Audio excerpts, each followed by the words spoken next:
बिस्मिल्लाहिर्रहमानिर्रहीम। Okay, so next जो topic और चैप्टर है that is chapter number 14, qualitative research, page number is 157। और जैसे भी थोड़ी देर पहले हमने डिस्कस किया था कि क्वालिटेटिव रिसर्च बेसिकली नंबर्स के साथ या फिगर्स के साथ या न्यूमेरिकल वैल्यूज के साथ डील नहीं करती, बल्कि ये वो वाली रिसर्च होती है जिसके अंदर हम डिस्कस करते हैं, एनालाइज करते हैं लोगों की परसेप्शंस, उनका नॉलेज, उनका एटीट्यूड, उनका प्रैक्टिसेस। ठीक है, assumptions of the qualitative paradigm हम ये वैसे पिछले चैप्टर में कवर कर चुके हैं, जहाँ पे हम क्वांटिटेटिव वर्सेस क्वालिटेटिव का कंपैरिजन देख रहे थे। सो इफ यू रिकॉल, आपको काफी डिटेल में उस चैप्टर में मैंने पढ़ाया था कि क्या क्या assumptions होती हैं क्वालिटेटिव पैराडाइम की। क्विकली मैं गो थ्रू यहाँ से कर दूँ तो फर्स्ट assumption हमारी ये होती है कि हमेशा मल्टीपल कंस्ट्रक्टेड रियलिटीज होती हैं दुनिया में, सिर्फ एक ही वर्जन नहीं होता रियलिटी का, there are several versions of the reality which exist.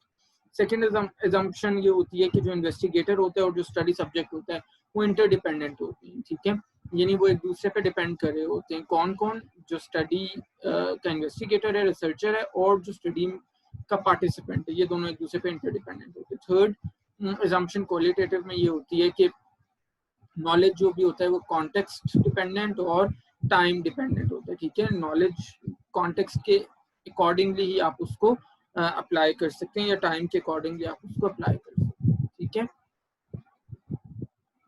यानी हम इन अदर वर्ड्स ये कह सकते हैं कि पर्टिकुलर फिनोमेना को जब हम रेफर कर रहे हैं तो वो पर्टिकुलर टाइम और पर्टिकुलर कॉन्टेक्स्ट के हिसाब से है। ठीक है, तो ये एक assumption बड़ी इंपॉर्टेंट होती है क्वालिटेटिव में। फोर्थ assumption ये होती है कि कॉज और इफेक्ट के बीच में डिस्टिंग्विश करना दैट इज ऑलमोस्ट इम्पॉसिबल। ठीक है, ये क्वालिटेटिव की assumption होती है। और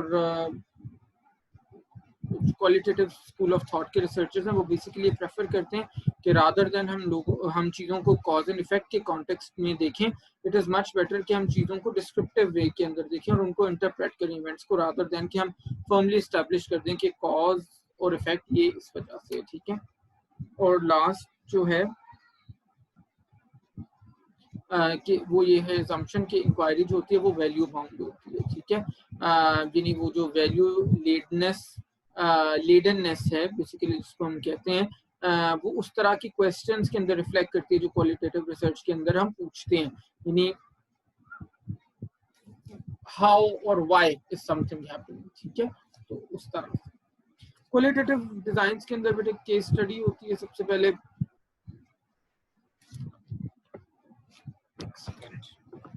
अच्छा,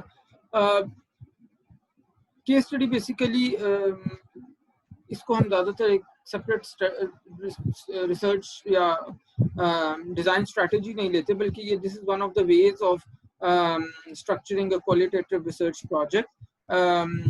और इसके अंदर हम एक पर्टिकुलर केस को लेके उसको डीपली एनालाइज करते हैं कि जी क्या हो रहा है वहाँ पे और किस तरह से हो रही हैं चीज़ें, और अपना एनालिसिस पर उसके अंदर। ठीक है, सेकंड होता है एथनोग्राफी। एथनोग्राफी बेसिकली होती है कल्चरल रिसर्च को हम कहते हैं एथनोग्राफी, यानी किसी भी कल्चर का अगर हम ये देखना चाहते हैं कि जो उनके नॉर्म्स किस तरह से हैं, ट्रेडिशंस किस तरह से हैं, फूड किस तरह से है, हैबिट्स किस तरह से है, बाहर से लोगों को किस तरह से वेलकम करते हैं, उनके फेस्टिविटीज क्या होती हैं, तो इसको हम एथनोग्राफिक रिसर्च कहते हैं, ये भी क्वालिटेटिव होती है। ठीक है, एथनोग्राफिक रिसर्च के अंदर जो हम अप्रोच यूज करते हैं उसको नॉर्मली हम ये करते हैं कि पार्टिसिपेंट ऑब्जर्वेशन का मतलब ये है कि हम उस कल्चर के अंदर खुद से जाके शामिल हो जाते हैं, उस कल्चर का एक पार्ट बन जाते हैं, उस सोसाइटी का एक पार्ट बन जाते हैं, और फिर खुद से शामिल होकर ऑब्जर्व करते हैं लोगों को और अपनी रिसर्च कंडक्ट करते हैं, रादर देन कि हम लोगों को स्टडी करना शुरू करते हैं। हम उन्हीं लोगों की तरह होके, उन्हीं की सोसाइटी, उन्हीं के कल्चर का एक पार्ट बन के, तो फिर हम अपनी रिसर्च को आगे लेके जाते हैं। फिर हमारे पास एक और होती है which is phenomenology. Phenomenological approach जो है उसका फोकस ये होता है कि ऐसे वेज को ढूंढना जहाँ पे हमारे जो किसी भी सोसाइटी, किसी भी कल्चर में रहने वाला आम एक नॉर्मल इंडिविजुअल है, जो routine individual, the person next door है, वो अपनी डेली बेसिस पे अपनी लाइफ में क्या कर रहा है और वो किस तरह से अपनी जिंदगी को गुजारता है। ठीक है,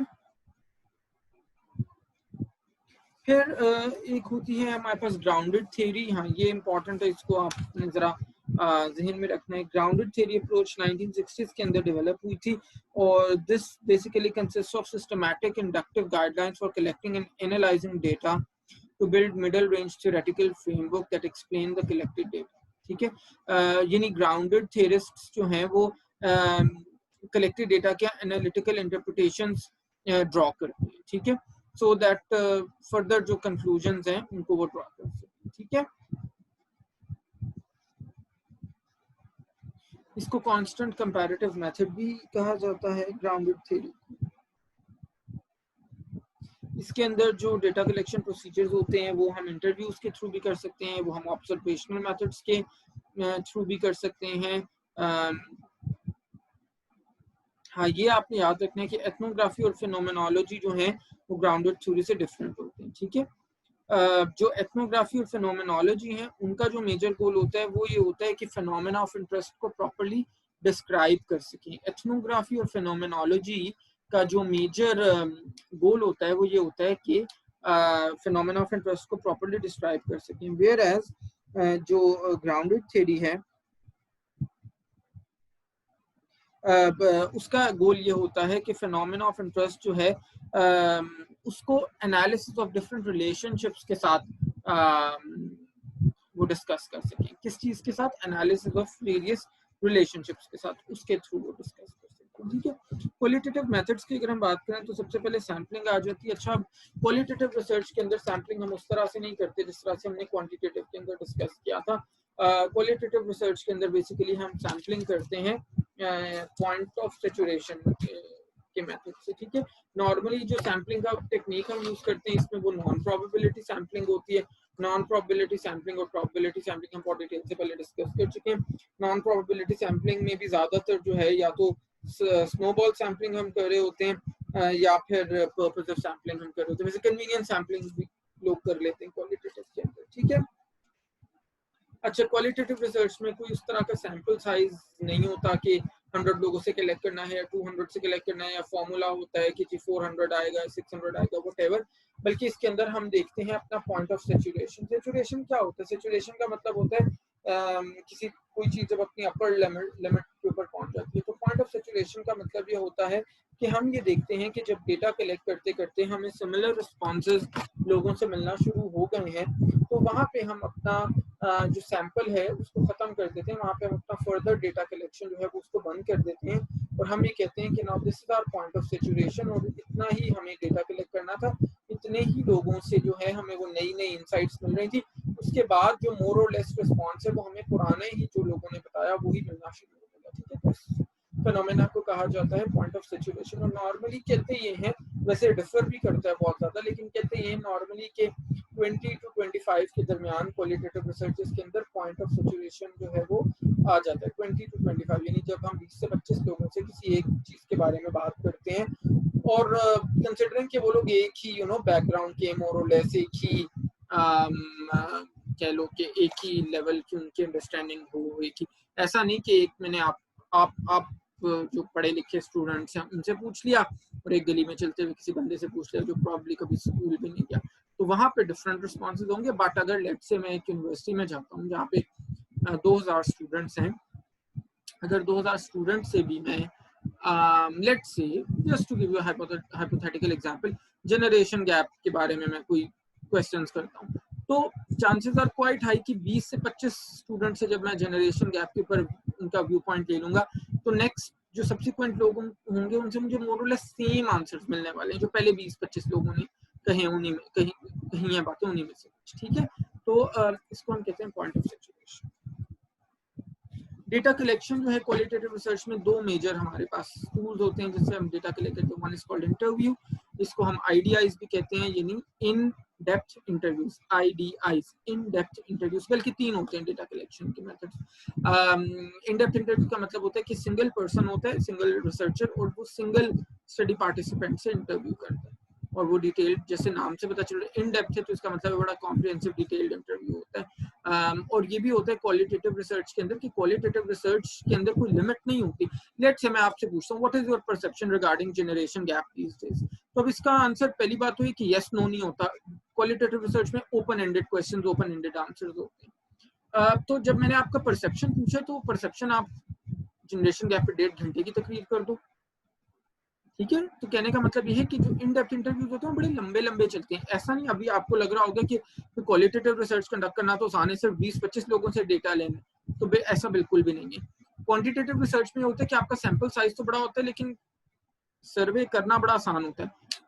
8-10 क्वेश्चन का क्वेश्चन होता है नॉर्मली, आपने फटाफट लोगों को दिया, क्लोज एंडेड क्वेश्चन होते हैं।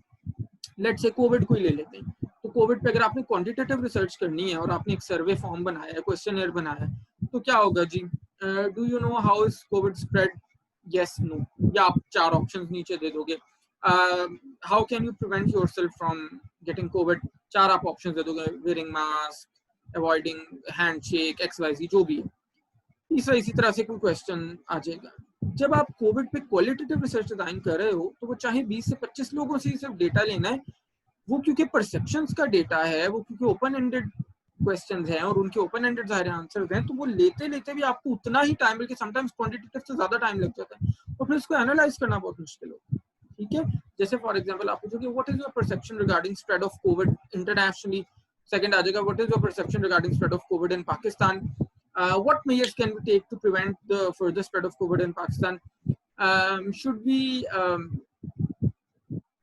open schools right now in the current wake of COVID situation or not, what is your opinion, ठीक है। तो अगेन इसमें फिर अब स्टडी पार्टिसिपेंट चाहे तो 4 सफ़ों की तकरीर, तो no the point I am trying to make is कि क्वालिटेटिव रिसर्च कंडक्ट करना भी काफ़ी ज़्यादा मुश्किल होता है। फिर इसके अंदर इंटरव्यू की बहुत सारी टेक्निक्स होती हैं, यानी बड़ी सारी गाइडलाइंस होती हैं कि सबसे पहले इंटरव्यू में आपने एथिक्स को ध्यान में रखना है, फिर आपको ये है कि एग्जैक्टली पता हो कि आप इंटरव्यू में क्या पूछना चाह रहे हो, आपका मेजर फोकस क्या है। फिर इंटरव्यू में आप प्रोबिंग क्वेश्चंस कई बार करते हो, प्रोब का मतलब है कि ऐसे क्वेश्चन जिससे आप चीज को अंदर से नहीं निकलवाते हो स्टडी पार्टिसिपेंट के। समटाइम्स जो चीज आप रिसर्च जिस पे करना चाह रहे होते हो, पार्टिसिपेंट वो बोलने में हिचकिचा रहा होता है, हेजिटेशन, जैसे लेट्स से फैमिली प्लानिंग पे रिसर्च करनी है, तो डू यू थिंक कि अगर आप गांव में जाके लोगों से बात करोगे कि ओके आप फैमिली प्लानिंग क्यों नहीं करते, तो is it going to be as simple as that, या आप इतना ब्लंटली हमारी जैसी सोसाइटी में क्वेश्चन इवन कर भी सकते हो, नॉट रियली, ठीक है। तो क्वालिटेटिव रिसर्च करना बहुत ही मुश्किल होता है और आपको बहुत सारी चीजों का ध्यान रखना पड़ता है, लोग की प्राइवेसी का ध्यान रखना पड़ता है आपको। फिर आपका जो एम होना चाहिए वो ये है to extract maximum information out of people's minds, कि लोग के दिमाग में क्या चल रहा है वो आप मैक्सिमम इन्फॉर्मेशन उनसे निकाल सको, ठीक है। तो ये चीजें आपकी बड़ी इंपॉर्टेंट होती है। फिर आपका ये होता है इंटरव्यूज के दौरान आप अच्छी रेपो बिल्ड कर सको, कल को अगर आप दोबारा उसी एरिया में जाते हो या फर्दर आप कोई और किसी किस्म की रिसर्च करने चाहते हो वहाँ पे, तो आपकी एक लोगों से रेपो होगी। जब लोग आपसे कनेक्ट करेंगे बेटे तो फिर आपके सवालों का जवाब भी देंगे, आपकी रिसर्च में पार्टिसिपेट भी करेंगे। लेकिन अगर आप लोगों के साथ कनेक्ट नहीं करोगे, उनसे अच्छे से बात नहीं करोगे, उनसे अच्छे से रेपो बिल्ड नहीं करोगे, फिर then they will not be really interested in your research questions. फिर इसी तरह से होता है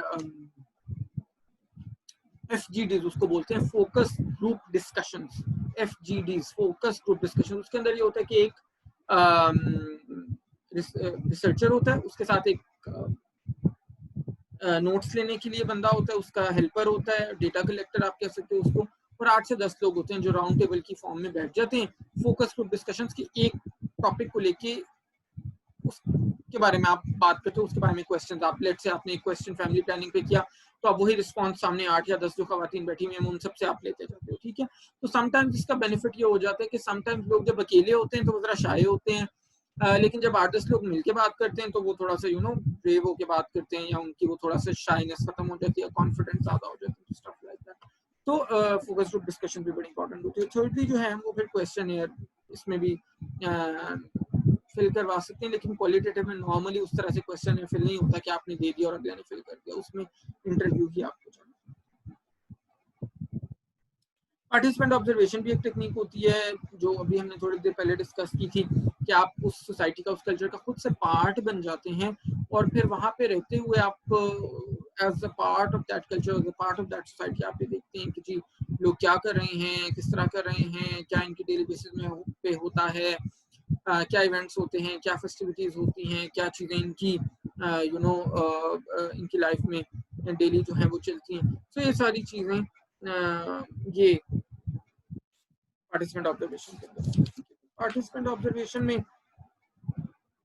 ये है कि आप रिकॉर्ड्स या ऑफिशियल डॉक्यूमेंट्स भी कलेक्ट कर सकते हो, आर्टिफैक्ट्स भी कलेक्ट कर सकते हो, जिसको हम ये मटेरियल ट्रेसेस कहते हैं बेसिकली, जो फिजिकल एविडेंस होता है किसी भी कल्चर का, उसको भी कलेक्ट कर सकते हो।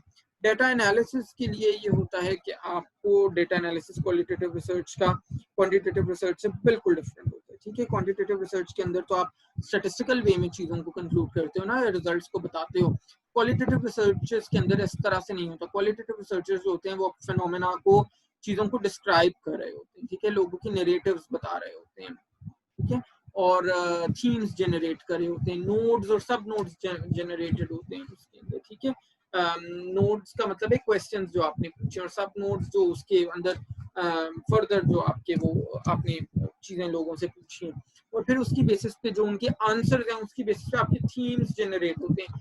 थीम्स जनरेट होने का क्या मतलब है? लेट्स से आपने 15 लोगों से एक क्वेश्चन पूछा कि कोविड की फर्दर प्रिवेंशन के लिए आपका क्या ख्याल है, तो लेट से 15 लोगों में से 10 लोगों ने कहा कि स्कूल्स अभी नहीं खुलने चाहिए, तो ये एक आपका थीम बन गया कि schools as of now schools should not be open, ठीक है, तो एक थीम बन गया आपका। तो इस तरह से हम थीम्स वगैरह जनरेट कर रहे होते हैं। फिर क्वालिटेटिव रिसर्च के अंदर एक जो फाइनल स्टेप होता है वो हम डेटा को की वेरिफिकेशन भी करते हैं। डेटा की वेरिफिकेशन करने के डिफरेंट मेथड्स होते हैं, क्योंकि ऑब्वियसली आप कोई पता है कि क्वालिटेटिव रिसर्च में जो हम डेटा को एनालाइज करें उस तरह से स्टेटिस्टिकली नहीं करें, तो it becomes very very important for us कि हमने जो डेटा कलेक्ट किया है, जो रिजल्ट्स कंक्लूजन हम ड्रॉ कर रहे हैं, उसको हम फिर अच्छे से वेरीफाई भी करें ताकि उन रिजल्ट्स की कोई ऑथेंटिसिटी हो, ठीक है। तो उसको वेरीफाई करने के लिए पहला जो तरीका होता है उसको हम कहते हैं triangulation of results. Page number 170 onwards में पढ़ा रहा हूँ, triangulation of results. Triangulation of results का मतलब ये होता है कि डिफरेंट सोर्सेज से हम इंफॉर्मेशन इकट्ठी करते हैं और फिर हम उनको कंपेयर करते हैं कि जो कंक्लूजन मोरलेस मेरा आ रहा है क्या बाकी सोर्सेज से इंफॉर्मेशन कलेक्ट करके भी मोरलेस वही आ रहा है। सेकेंड जो फॉर्म होती है वेरिफिकेशन की, उससे हम कहते हैं कि डिफरेंट दो या दो से ज्यादा, लेट्स से 3 भी अगर हमारे पास सोर्सेज हैं, क्वालिटेटिव रिसर्चर्स को डेटा पकड़ा देते हैं और उनको कहते हैं आप सब अपने अपने तौर पे इस डेटा को एनालाइज करें। अगर तो अब उनके थीम्स आपस में मैच करें तो इसका मतलब होता है कि ओके मेरा जो एनालिसिस था वो ठीक था, वरना नहीं। थर्ड जो फॉर्म होती है वेरिफिकेशन की, उसको हम कहते हैं मेंबर चेकिंग। मेंबर चेकिंग का मतलब ये होता है कि हमारा जो उसी कल्चर या उसी सोसाइटी में से एक बंदे को हम ले लेते हैं, उसको हम अपना रिजल्ट से कंक्लूजन क्रॉस चेक करवाते हैं कि ओके हम ये आपके बारे में हमने जो रिसर्च की उससे ये कंक्लूजन निकल रहा है, तो क्या ये ठीक है या नहीं। फोर्थ जो वे होता है उसको उसका ये होता है कि एक आउटसाइडर रिसर्चर हायर करके उसको कहते हैं कि हमारे एनालिसिस का ऑडिट करे, ठीक है। तो उससे भी वो क्योंकि न्यूट्रल पर्सन होता है तो वो भी फिर आपको अच्छे से आइडिया हो जाता है। लास्ट जो तरीका होता है उसको हम कहते हैं